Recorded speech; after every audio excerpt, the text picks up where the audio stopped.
नमस्कार दोस्तों, स्वागत है आप सभी मित्रों का हमारे YouTube चैनल यानी कार्नर में।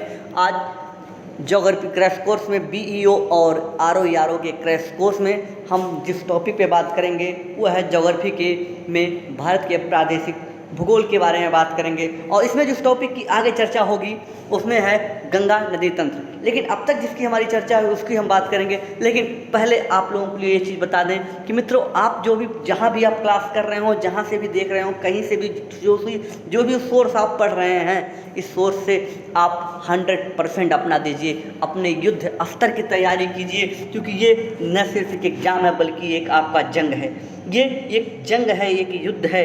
आप इसमें जरा से भी लापरवाही ना करें, क्योंकि एक छोटी सी लापरवाही आपके लिए घातक हो सकती है।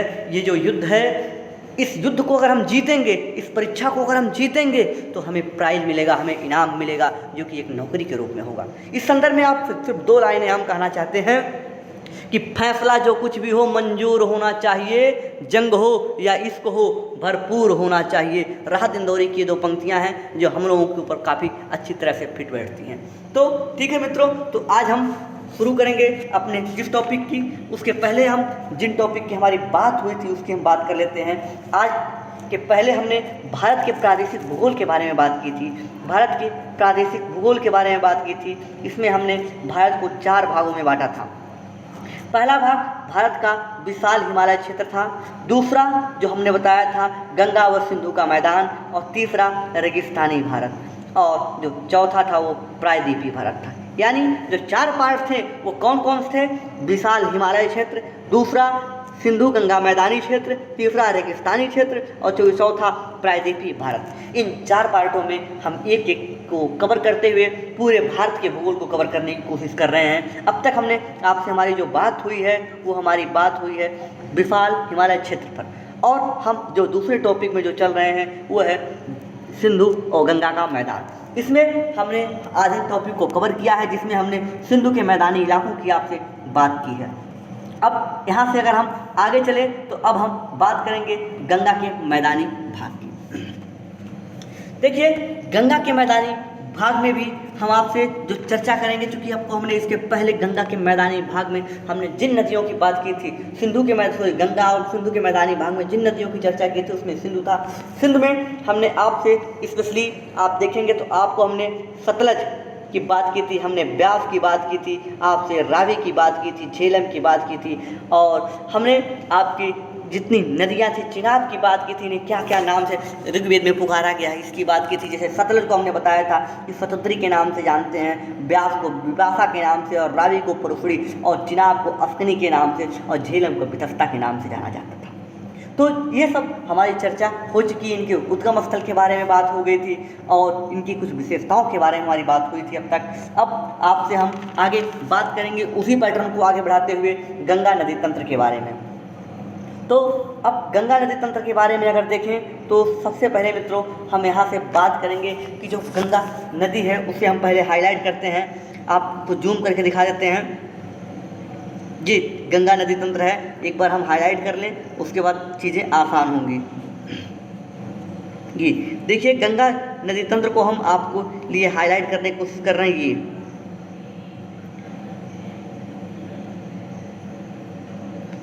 ये जो तंत्र हमने जो रेड कलर में जो हमने हाईलाइट किया है ये गंगा रिवर है। अगर आप देखें तो ये गंगा रिवर है। गंगा रिवर की कुछ सहायक नदियां हैं और कुछ नदियां इसमें मिल रही, लेकिन आप देखें तो इसके आसपास का जो ये पूरा क्षेत्र बनता है, इसका जो जल ग्रहण क्षेत्र बनता है, उस क्षेत्र की हम पूरी बात करेंगे, उस टॉपिक पर आज पूरी चर्चा करेंगे। यानी इसका जो विस्तार है, इसका जो फैलाव है, ये फैलाव कहाँ से शुरू होता है? ये इसका फैलाव स्टार्ट होता है आपके उत्तराखंड से, क्योंकि इसका जो उद्गम स्थल है वो उत्तराखंड में अवस्थित है। इसका जो उद्गम स्थल है वो उत्तराखंड में अवस्थित है।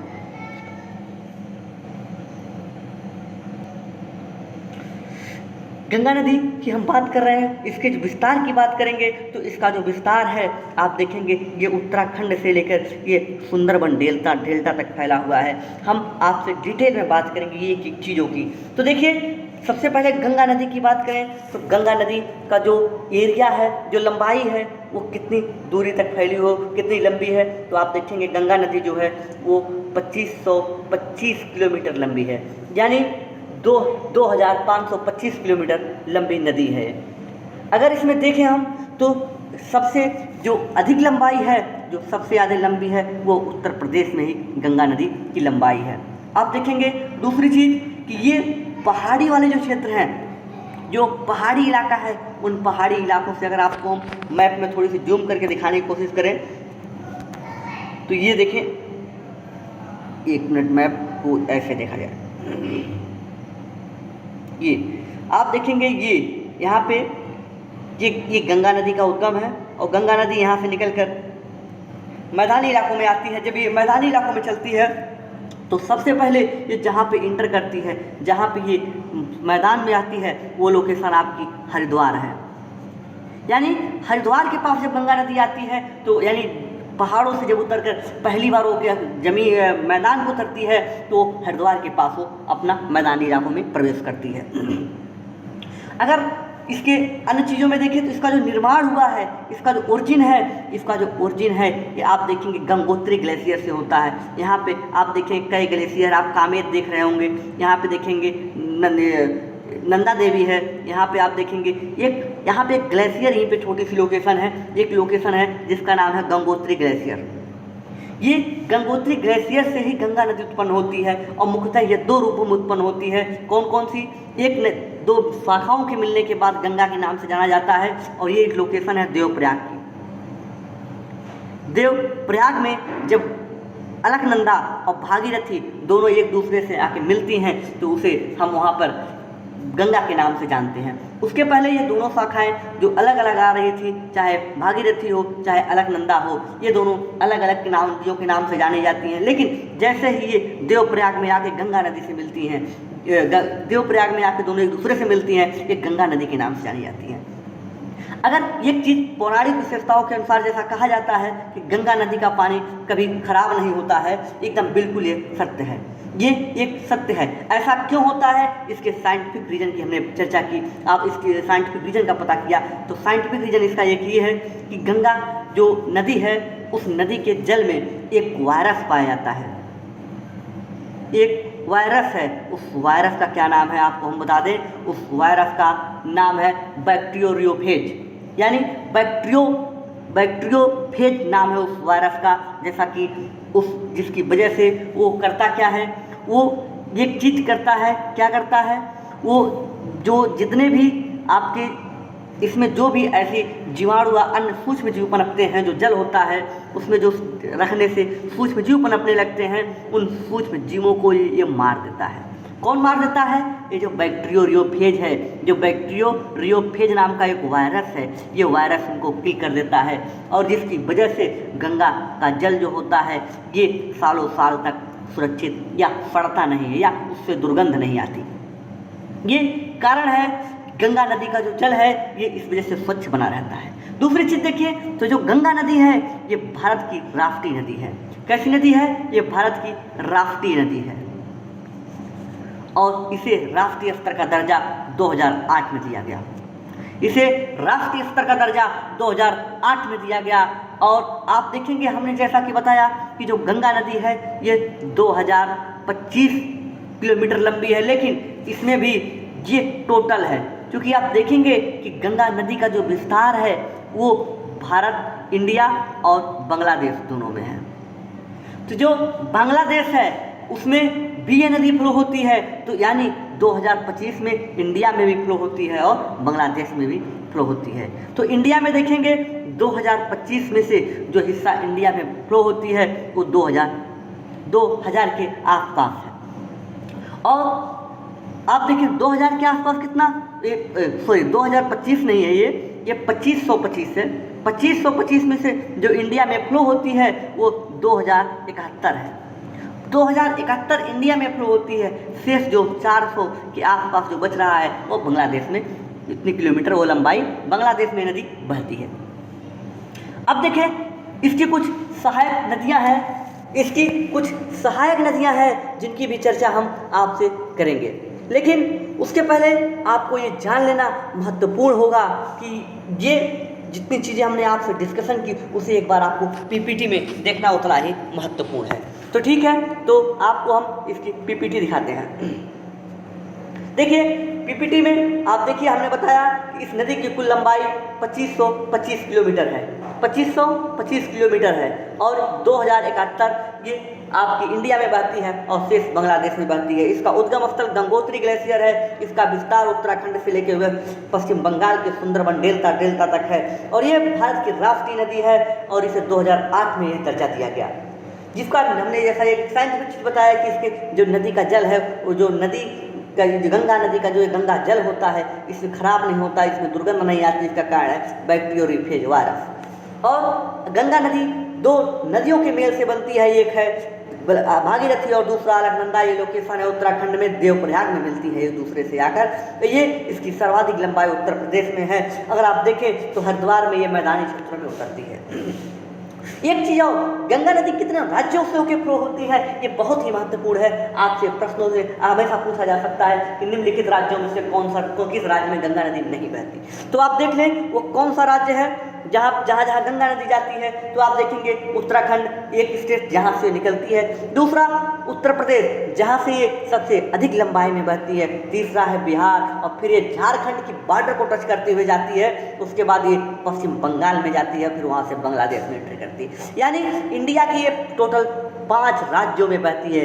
कौन कौन से 5 राज्य हैं, नाम याद कर लीजिए, उत्तराखंड, उत्तर प्रदेश, बिहार, झारखंड और पश्चिम बंगाल। ये 5 स्टेट हैं, जिन 5 स्टेट से 5 राज्य हैं, जिन 5 राज्य से गंगा नदी बहती है। और इनके अरेंजमेंट को देख लीजिएगा, बहुत ही सिंपल। अगर आप उत्तर भारत से बिलोंग करते हैं, उत्तर प्रदेश से बिलोंग करते हैं, तो इस पैटर्न को आप याद तो जरूर किए होंगे, क्योंकि ये याद करने की नहीं, घूमने से आने जैसे पैटर्न आपको याद होगा कि पहले ही उत्तराखंड में, फिर उत्तर प्रदेश, फिर बिहार, फिर झारखंड, फिर पश्चिम बंगाल। लेकिन एक चीज़ यहाँ नोटिस करने वाली चीज़ है जो आप अक्सर गलती करते हैं कि आप यहाँ झारखंड को नहीं जोड़ते। ये झारखंड की भी सीमा को टच करती है, ये झारखंड की सीमा को भी टच करते हुए जाती है। ये चीज़ आपको यहाँ पे नोटिस करनी होगी, ठीक है। तो फिर हम अपने उसी मैप पे वापस आते हैं जिस मैप पे हमारी चर्चा चल रही थी। अब यहाँ पे हम कुछ अपनी चर्चा में कुछ टॉपिक को आगे बढ़ाएंगे। वो टॉपिक है कि इसकी जो सहायक नदियाँ हैं, उसकी सहायक नदियों को आपको दिखाएंगे हम कि सहायक नदियों की क्या विशेषताएँ हैं और इस सहायक नदियों में कौन कौन सी सहायक नदी है, कौन सी इसकी राइट ट्रिब्यूटरी है, कौन सी इसकी लेफ्ट ट्रिब्यूटरी। लेकिन उसके लिए हम आपको पहले मैप को जूम कर लें। ये देखें, जो गंगा नदी आपको दिख रही है, गंगा नदी की कुछ सहायक नदियाँ, पहले आप गंगा नदी को हाईलाइट कर लें। ये गंगा नदी है, ऐसे करके वेस्ट बंगाल निकल चुकी है। अगर आप देखें तो इसमें इसकी जो लेफ्ट ट्रिब्यूटरी है, जो इसकी बाईं ओर से सहायक नदियाँ हैं या उत्तर की ओर से जो नदियाँ आ रही हैं, उसमें एक प्रमुख नाम है रामगंगा। दूसरी आप देखेंगे शारदा, जो कि गोमती की सहायक, जो गोमती, दूसरी शारदा देखेंगे, और राप्ती जो कि घाघरा की सहायक नदियां हैं। और उसके बाद आप देखेंगे गंडक, गंडक के बाद सप्तकोसी या कोसी देखेंगे। ये कुछ इसकी सहायक नदियां हैं जो उत्तर से दक्षिण की ओर बढ़ती हैं। ध्यान दीजिए, एक बार फिर से ध्यान दीजिए, क्योंकि ये महत्वपूर्ण है आपके लिए। रामगंगा, गंडक, गोमती, ध्यान दीजिए, रामगंगा, गोमती, और उसके बाद घाघरा, घाघरा या इसे एक और नाम से जाना जाता है सरयू।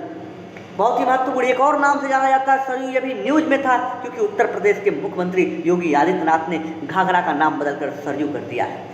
और इसके देखेंगे अयोध्या के आसपास के क्षेत्र में इसे घाघरा को सरयू के नाम से जाना जाता है और अयोध्या सरयू नदी के किनारे अवस्थित है। अब देखें कि जो ये राप्ती है और जो शारदा है, ये घाघरा की सहायक नदी है, घाघरा की सहायक नदी है। और एक नदी आप देखेंगे गंडक, गंडक को बूढ़ी गंडक या नारायणी के नाम से भी जाना जाता है। और एक नदी आपको मिलेगी यहाँ पे सप्तकोसी या कोसी, जिसे बिहार का शोक के नाम से जाना जाता है, बिहार में आपदा लाने के लिए बड़ी विख्यात नदी है। तो इतनी चीज़ें आप नदियों का एक क्रम देखा। लेकिन अब जो ऐसी नदियाँ जो दक्षिण से आके इस नदी में मिलती है, उसको भी आप ध्यान दें। एक नदी आप इसमें देखें तो सबसे पहले आप देखेंगे जो सबसे बड़ी इसकी सहायक नदी है, जो इसके समानांतर आती है, ये भी उत्तराखंड से निकलती है और उत्तर प्रदेश और हरियाणा और दिल्ली के सीमावर्ती क्षेत्र से बॉर्डर बनाते हुए, सीमा बनाते हुए ये जाकर प्रयागराज में गंगा से मिल जाती है। और इधर से देखें अगर तो गंगा की कुछ सहायक नदियाँ जो डायरेक्ट गंगा में मिलती है, उनमें महत्वपूर्ण है सोन। इनमें एक महत्वपूर्ण नदी है सोन। अगर आप देखें जो यमुना की सहायक नदियाँ हैं, उसमें कुछ देखेंगे बनास, जो चंबल की सहायक नदी है, काली सिंध जो चंबल की सहायक नदी है, एक महत्वपूर्ण नदी सिंध जो यमुना की सहायक नदी है। उसके बाद आप देखेंगे आपको बेतवा मिलेगी, बेतवा के बाद आप केन देखेंगे।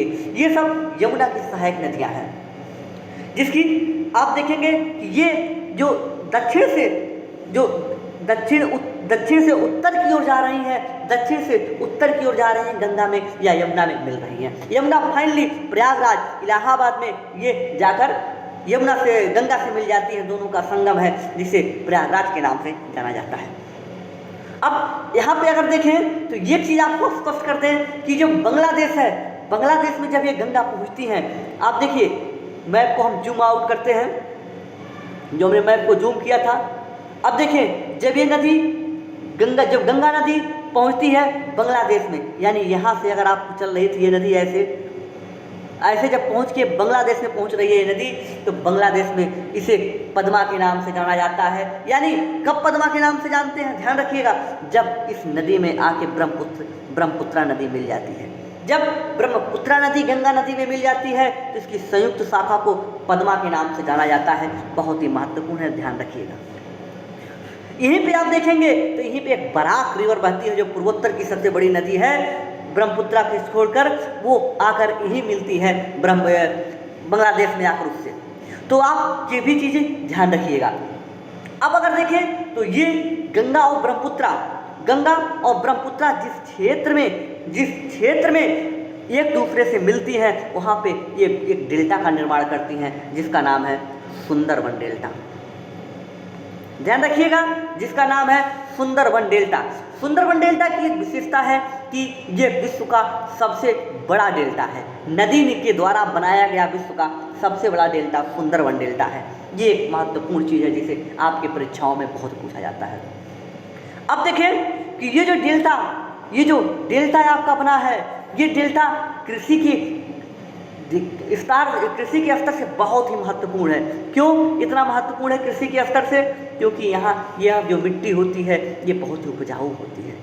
अगर देखें तो जो सुंदरबन डेल्टा है, ये जो सुंदरबन डेल्टा आपको दिख रहा है, इस सुंदरबन डेल्टा का विस्तार आप देखेंगे तो आप पाएंगे कि इसका विस्तार आपका जो हुगली नदी है, आप देखेंगे यहाँ से हुगली नदी आती है, जो हुगली रिवर है, हुगली से लेके मेघना नदी तक इसका विस्तार है।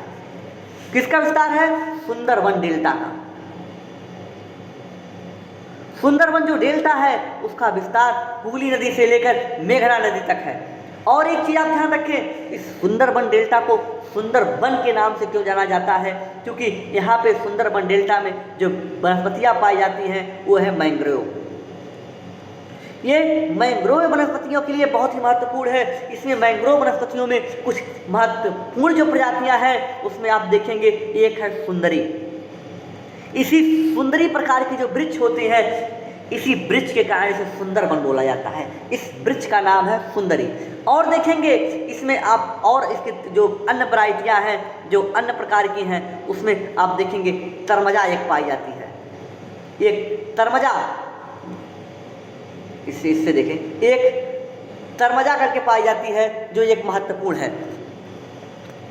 एक मिनट, सॉरी यार,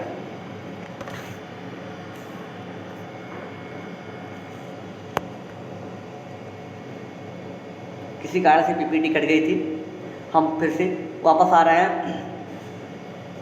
देखिए हमने आपको बताया कि एक तरमजा, हम बता रहे थे आपको, फिर से थोड़ी सी क्लास में डिस्टर्बेंस हुई, सॉरी, उसके लिए हम आपसे क्षमा प्रार्थी हैं। देखिए आपको फिर से वहीं ले चलते हैं जहां हम थे। हम बात कर रहे थे आपसे सुंदरबन डेल्टा के बारे में।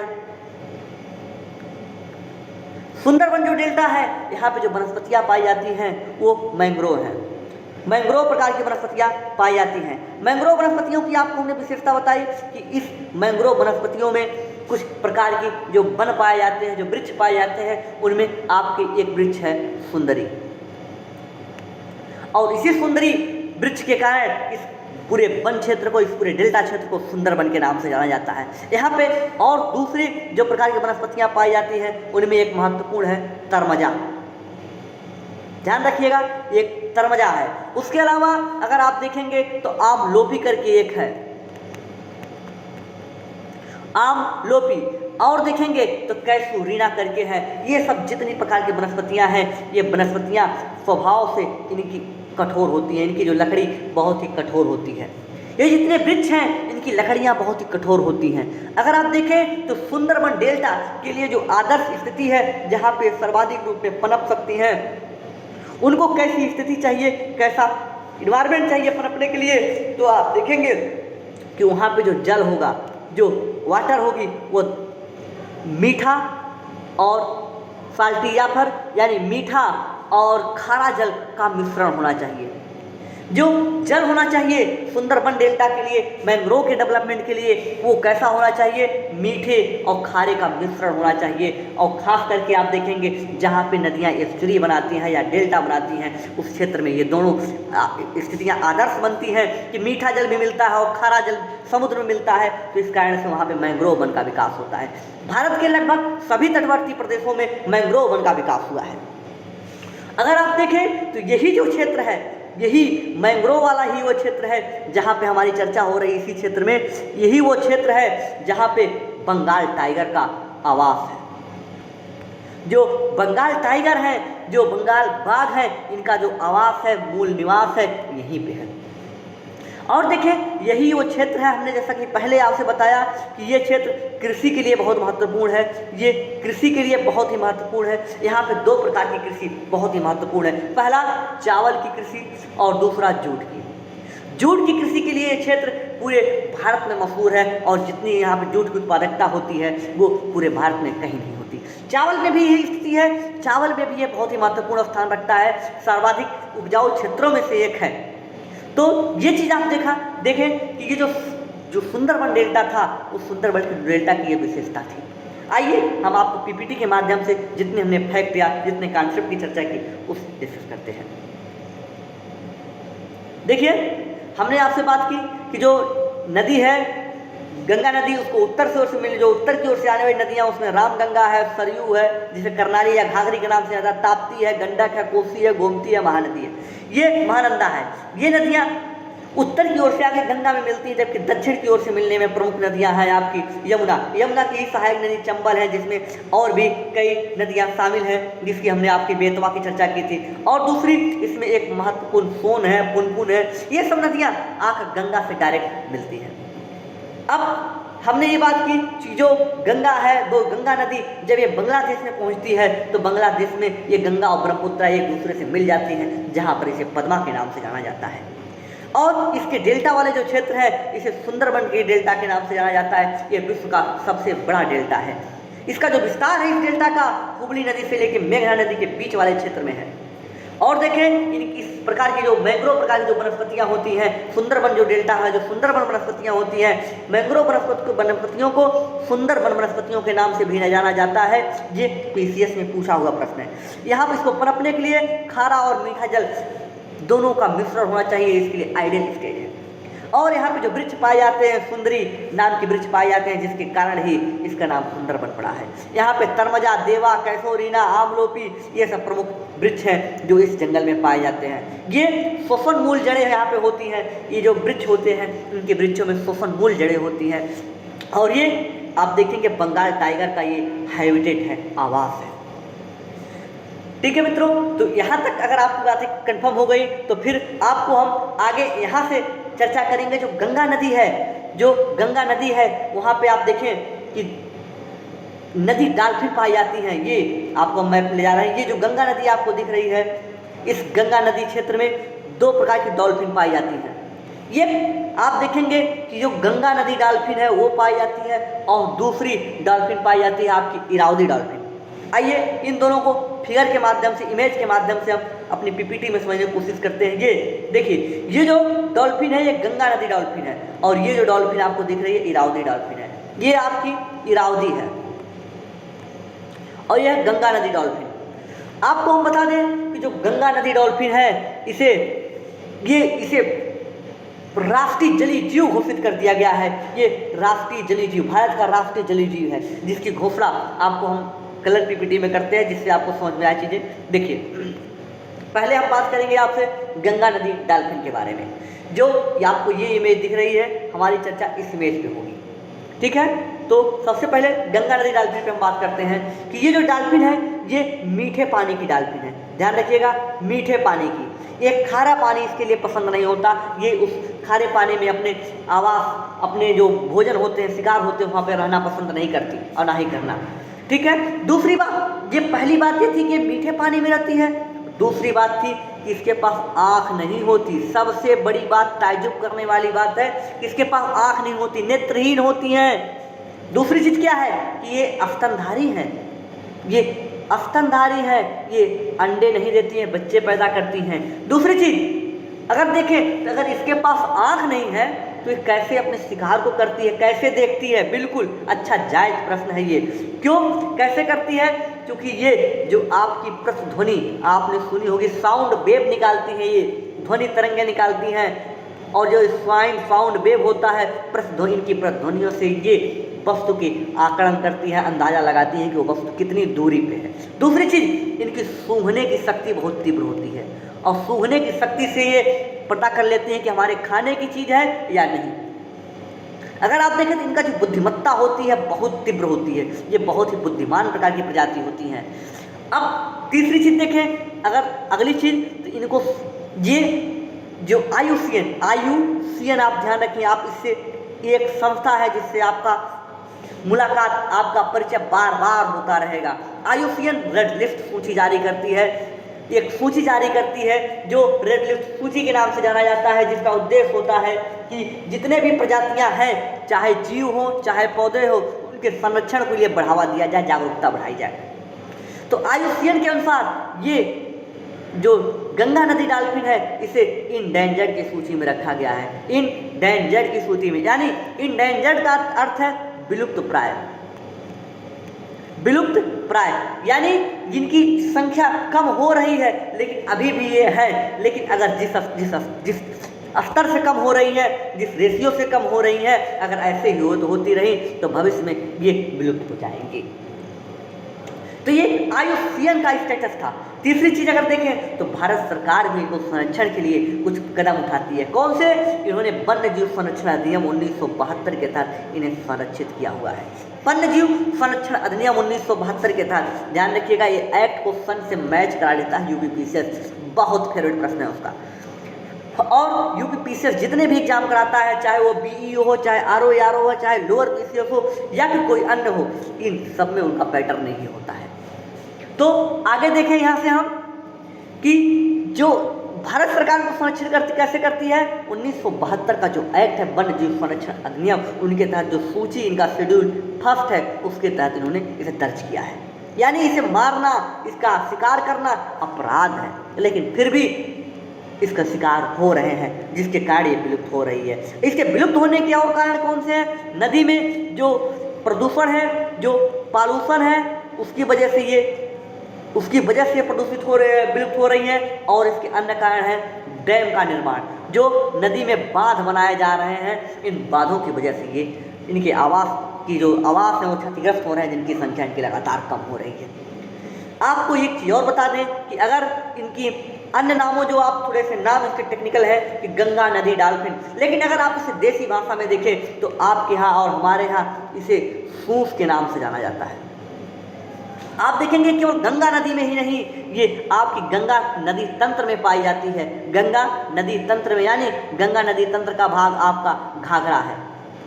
ये घाघरा या सरयू नदी में भी पाई जाती है, घाघरा या सरयू नदी में भी पाई जाती है। आप देखेंगे कि ये अक्सर एक मिनट पे गोते मारते हुए आगे बढ़ती हैं, ऊपर आएंगे, उसके बाद फिर जैसे आपको इमेज में दिख रहे हैं गोते मारते हुए, ये डॉल्फिन की विशेषता होती है, जिसे आप सूस के नाम से जानते हैं कि सूस हैं। ठीक है दोस्तों, तो अब यहाँ से आगे अगर हम चलें तो हमारी बात होगी इरावदी डॉल्फिन पे। इरावदी डॉल्फिन के लिए हमने रेड कलर चयन किया है, और हम रेड कलर से इरावदी डॉल्फिन के बारे में आपसे बात करेंगे। ठीक है, देखिए इरावदी डॉल्फिन सबसे पहली बात, ये जो गंगा नदी है, जब ये पश्चिम बंगाल होते हुए, बांग्लादेश से होते हुए जब ये बे ऑफ बंगाल में गिरती है, तो उसके जो मुहाना होता है, जो उसका मुंह वाला हिस्सा होता है, जहाँ ये नदी समुद्र से मिलती है, उस क्षेत्र में ये पाई जाती हैं। ये इमेज उसका है, आप इसे देख लें, परिचित हो जाए। ये उस क्षेत्र में पाई जाती है जहाँ गंगा नदी समुद्र में जाके मिलती है। दूसरी चीज, इसका नाम इरावदी डॉल्फिन क्यों पड़ा? एक इरावदी नदी है। कहाँ पे है ये इरावदी नदी? बिल्कुल बताएंगे। इरावदी नदी बर्मा में है या म्यांमार में है। म्यांमार की एक नदी है, कौन सी? इरावदी नदी में ये डॉल्फिन सबसे फेवरेट स्थान उसका है और वहीं पे ये बहुत ही फेवरेट स्थान में पाई जाती है। अगर देखिए इरावदी डॉल्फिन की सबसे अधिक जो संख्या होती है वो बांग्लादेश में पाई जाती है। जो सुंदरबन डेल्टा वाला क्षेत्र है, इस क्षेत्र में इरावदी डॉल्फिन सर्वाधिक मात्रा में पाई जाती है और इनका जो हैबिटेट है लगभग पूरे साउथ ईस्ट एशिया में है। यानी जितना आपका एशिया वाला साउथ ईस्ट एशिया वाला हिस्सा है, चाहे वो इंडिया हो, चाहे वो बांग्लादेश हो, सिंगापुर हो, इंडोनेशिया हो, म्यांमार हो, इन पूरे क्षेत्र में व्यापक रूप से पाई जाती है। भारत की चिल्का झील में अभी हाल ही में सर्वे हुआ था कि इनकी संख्या बढ़कर 146 हो गई, जो बहुत ही अच्छा संकेत है। ये दोनों डॉल्फिन जहाँ भी जल स्वच्छ होता है, पानी में प्रदूषण की कमी कम होता है लेवल, उस क्षेत्र में ये पाई जाती हैं। यानी ये अभी हमारे पर्यावरण मंत्री ने कहा कि जो डॉल्फिन होती हैं ये जल की जो अच्छे स्वच्छ जल की संकेतक के रूप में है। और इनका जो IUCN स्टेटस है, इनका IUCN जो स्टेटस है गंगा इरावदी डॉल्फिन का, वो भी इंडेंजर्ड है, ये भी विलुप्त प्राय है, ये भी विलुप्त प्राय है। आपको चिल्का झील की जैसे हमने बताई, तो चिल्का झील भारत की सबसे बड़ी झील है, सबसे बड़ी खारे पानी की झील है और सबसे बड़ी झील भी है, ध्यान रखिएगा। और हमने अपने पिछले वीडियो में बताया था ये झील के बारे में, वुलर झील से हमारी बात हुई थी। एक मिनट, फिर से PPT आज कुछ गड़बड़ लग रही है।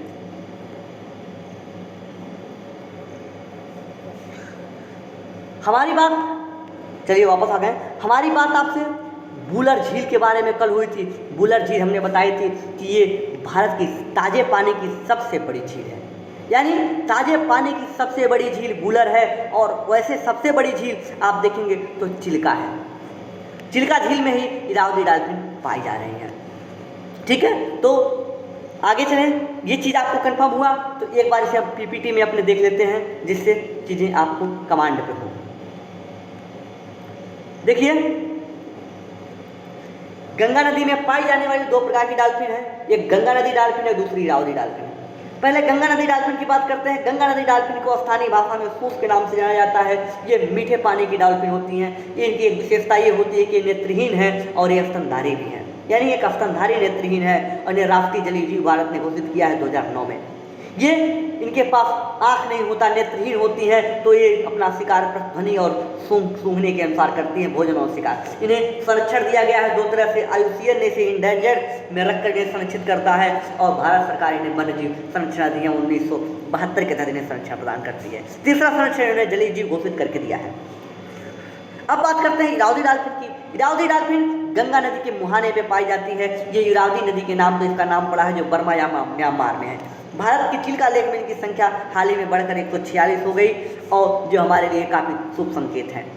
अब यहाँ से अगर आगे देखें तो आपसे हमारी बात होगी IUCN के स्टेटस के बारे में। इरावदी डॉल्फिन का भी IUCN स्टेटस इंडेंजर्ड ही है, यानी दोनों का जो IUCN स्टेटस है वो इंडेंजर्ड की सूची में रखा गया है। ठीक है दोस्तों, तो आगे चले यहाँ से। अब हम बात करेंगे आपसे कि जो गंगा की सहायक नदियाँ, अब तक तो हमारी बात केवल गंगा की हुई है इतनी।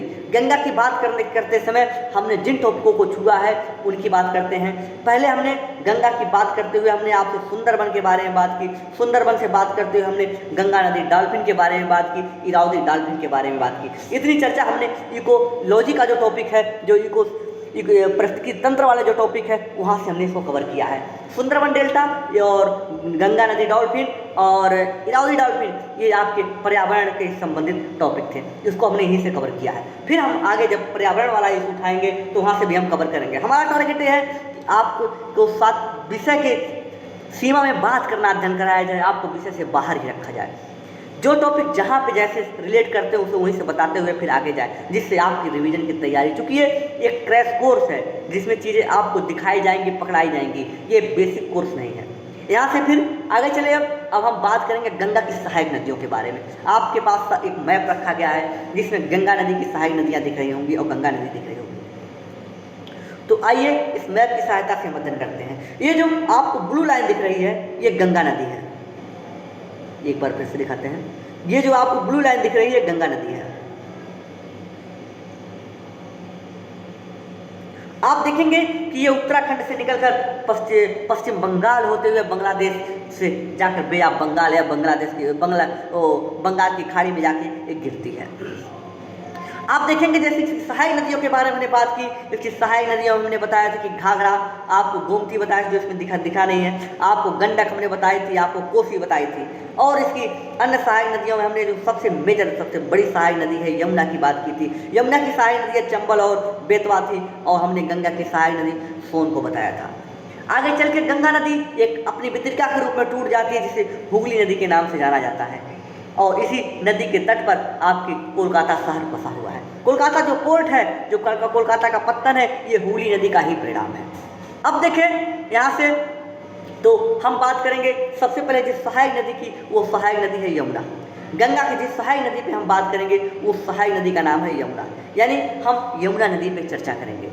यमुना नदी अगर आप देखें तो उसे हम सबसे पहले हाईलाइट करते हैं। यमुना नदी ये है, यमुना नदी आपको दिख रही होगी मैप में। ये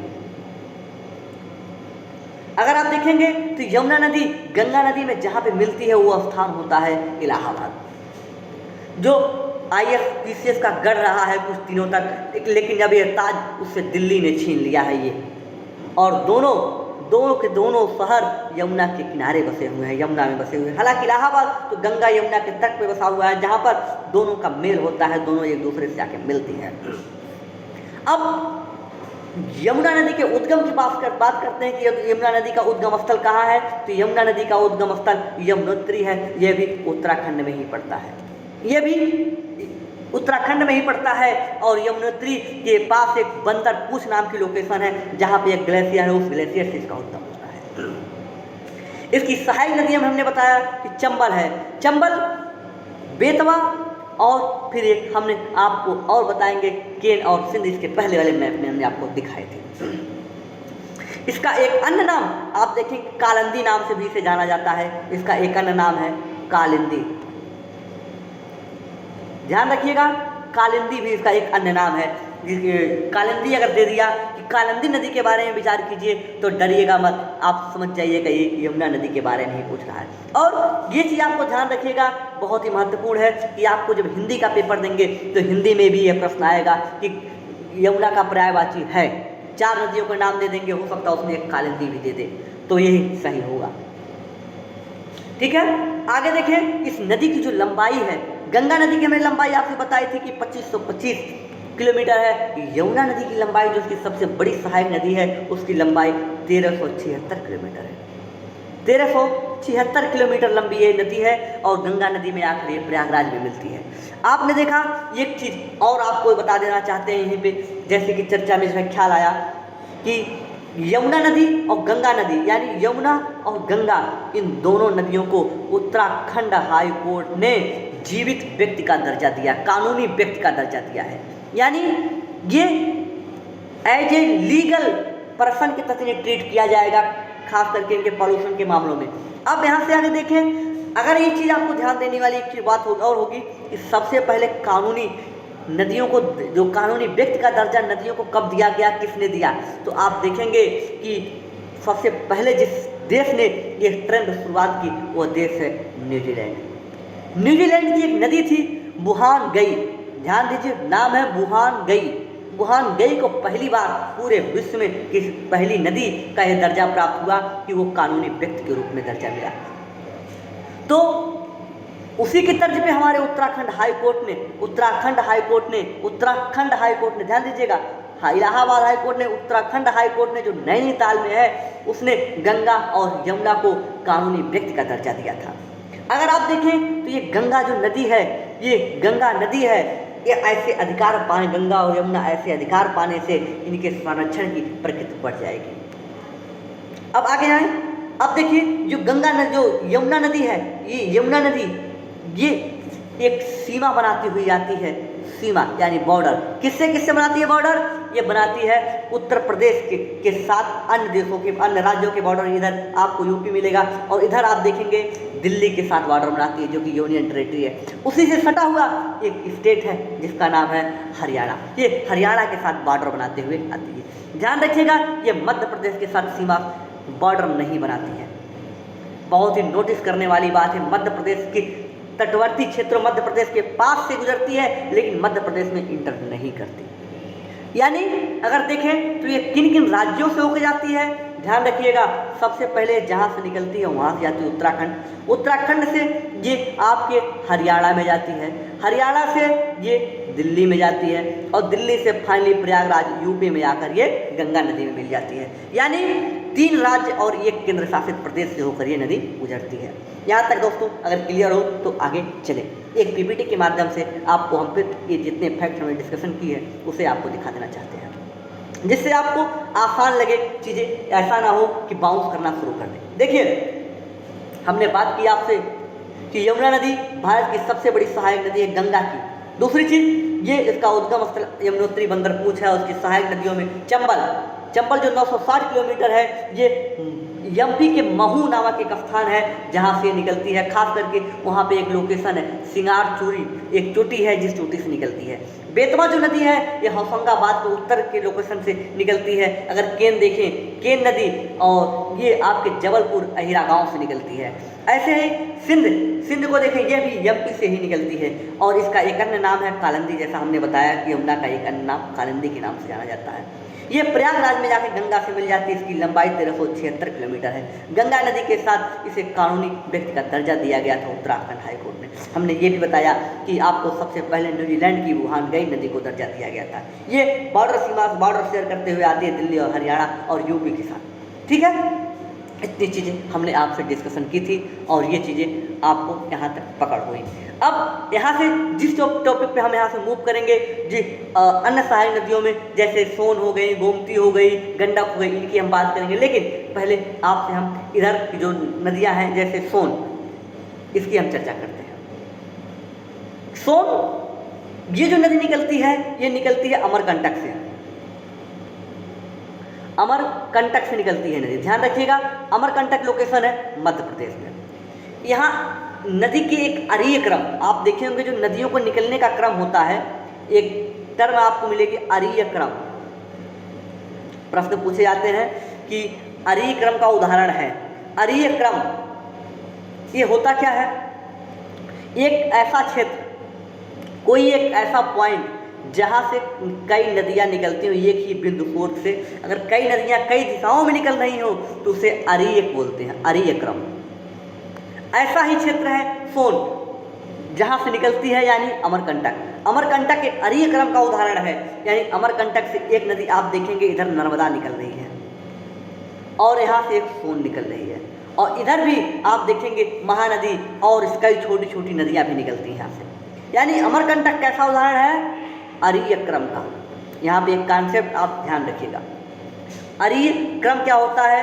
एक कोई भी लोकेशन ऐसा, कोई भी एक ऐसा स्थान जहाँ से उस कई दिशा में एक ही बिंदु से नदियाँ निकलती हों, उसे अरीय क्रम कहते हैं।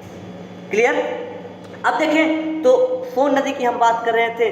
सोन नदी में हमने आपको बताया कि सोन नदी जो है इसका उद्गम स्थल अमरकंटक है। ये इसके जो रेत होते हैं इस आसपास के रेत का रंग होता है पीला। पीले रंग के रेत के कारण इसे सोन बोलते हैं, क्योंकि ये सोने की तरह दिखता है। दूर से देखने पे इसका जो कलर होता है वो गोल्ड की तरह दिखता है, और गोल्ड की तरह दिखने के कारण इसे सोन नदी बोलते हैं या सोना नदी बोलते हैं। अगर देखें तो ये पटना के आसपास जाकर गंगा नदी में मिल जाती है। अगर लोकेशन ये गंगा नदी में कहाँ मिलती है? ये गंगा नदी में पटना पे आकर मिलती है। और दूसरी चीज़ यहीं पे एक चीज़ और नोटिस करने वाली बात है कि ये किन किन राज्यों से होकर जाती है, तो बहुत ही महत्वपूर्ण है। आप ध्यान रखिएगा कि ये देखेंगे ये पहला जो राज्य है थोड़ी सी घूम के जाती है, टर्न लेती है। पहले ये एमपी के अमरकंटक से निकलती है, फिर ये उत्तर प्रदेश के बॉर्डर में इंटर करती है, और वहीं से उत्तर प्रदेश में इंटर करने के बाद ये झारखंड में चली जाती है। झारखंड में एंट्री करने के बाद फिर ये बिहार के पटना वाले हिस्से में जाकर मिलती है। यानी टोटल देखेंगे ये 4 राज्यों में गुजरती है, 4 राज्यों से होकर। पहला मध्य प्रदेश, दूसरा झारखंड, उत्तर प्रदेश, झारखंड और बिहार, इन 4 राज्यों से होकर ये नदी जाती है। अब देखें इसकी जो टोटल लंबाई है, टोटल लेंथ है, इस लेंथ की अगर हम बात करें तो ये लेंथ 784 किलोमीटर है। बहुत बड़ी नदी नहीं है, 784 किलोमीटर लंबी ये नदी है। अगर आपसे और बात करें दूसरी चीज़, तो यहाँ पे अब हम बात करेंगे क्योंकि हमने हमारी अब तक बात आपसे हुई यमुना नदी पर, हमने आपसे चंबल की बात की, बेतवा की बात की, सोन की बात की। अब देखेंगे इसके दक्षिण से ओर आने वाली नदियाँ नहीं, जो मेजर नदियाँ हैं, छोटी छोटी कई नदियाँ हैं, लेकिन अब बात करेंगे हम उत्तर की ओर आने वाली नदियों के बारे में। ठीक है दोस्तों, हालांकि वीडियो काफ़ी लंबा हो रहा है, लेकिन सब्र आप लोग बनाए रखे हैं, इसके लिए हमें बहुत अच्छा लग रहा है। तो अब थोड़ी सी हम तेज़ी के साथ कवर करेंगे इन टॉपिक को। अब देखिए, जो आगे देखिए, जो इस तरफ से नदी निकल रही है, पहले हम घाघरा की बात कर लें। घाघरा, जिसे सरयू के नाम से जाना जाता है, इसका जो उद्गम स्थल है ये पहली बार तिब्बत में है। यानी कहाँ उद्गम स्थल इसका है? इसका उद्गम स्थल तिब्बत में है, यानी चाइना के हिस्से में यह उसका उद्गम स्थल होता है। और दूसरी अगर बात करें, इसकी जो टोटल लंबाई है 1080 किलोमीटर ये नदी लंबी है। इसका जो मुहाना है ये गंगा नदी में मिलती है। गंगा नदी में कहाँ मिलती है? ये बलिया एक जिला है उत्तर प्रदेश का, सबसे पूर्वी जिला है, उस नदी में वहाँ पर जाकर ये गंगा नदी से मिल जाती है। इसके जो अन्य नाम है, अन्य नाम में सबसे प्रमुख नाम जो अब रखा गया है सरयू। ये उत्तर प्रदेश के सीएम ने योगी आदित्यनाथ ने हाल ही में रिसेंटली इसका नाम बदलकर घाघरा नदी का सरयू नदी के नाम से रख दिया है। इसको अन्य देशों में अगर देखा जाए, नेपाल में इसे कर्णाली के नाम से जाना जाता है, कर्णाली के नाम से इसे जाना जाता है। ठीक है, ये घाघरा नदी के बारे में था। अब बात करेंगे हम गंडक नदी के बारे में। गंडक नदी आपको दिख रही होगी, ये गंडक नदी है। हमने इस नदी के बारे में बात की, अब गंडक की बात करते हैं। गंडक की बात करें तो आप देखेंगे ये नदी का जो उद्गम स्थल है ये नेपाल के पहाड़ियों से निकलती है, और इसे अन्य नाम में इसे बूढ़ी गंडक के नाम से जाना जाता है, इसे नारायणी के नाम से भी जाना जाता है, और साथ ही इसे सप्त गंडक के नाम से भी जाना जाता है। अगर देखें, जैसा कि हमने बताया कि ये इंडिया और नेपाल के साथ 2 राज्यों में बहती है, तो इस नदी पर एक डैम बनाया गया है, एक बांध बनाया गया है, जो प्रोजेक्ट है इसके नाम पे है, वो गंडक प्रोजेक्ट के नाम से क्रियान्वित है। और इन दोनों में कौन कौन देश इंडिया और नेपाल शामिल है। ये नदी 2 देशों में बहती है, 2 देशों में के 2 राज्यों में भी बहती है। कौन कौन राज्य हैं जानना आपके लिए उतना ही महत्वपूर्ण है, क्योंकि ये यूपी स्पेशल में काफ़ी पूछा जाता है। ये उत्तर प्रदेश और बिहार, खास करके ये जिसके लिए क्रैश कोर्स किया जा रहा है, तो यूपी के जो 2 जिले हैं उनका भी हम नाम बता देंगे। यूपी के 2 जिलों में जाती है, पहला है महाराजगंज और दूसरा है कुशीनगर।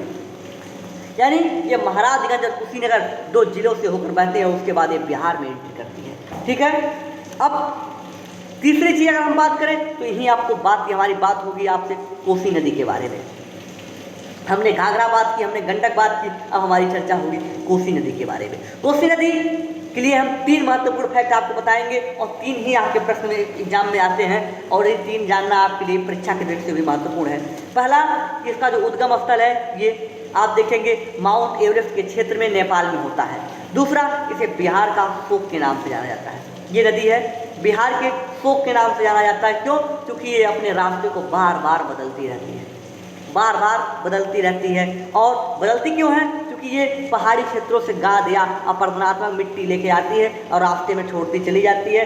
जब मिट्टी ज़्यादा हो जाती है तो नदी अपना रास्ता फिर बदल लेती है, फिर इस रास्ते डंप करेगी, और फिर जब यहाँ डंप करेगी, यहाँ रखेगी मिट्टी, तो फिर यहाँ पे ज़्यादा हो जाएगा तो इधर रास्ता पकड़ेगी या इधर। यानी ये अपने मार्ग बदलने के लिए नदी कुख्यात है।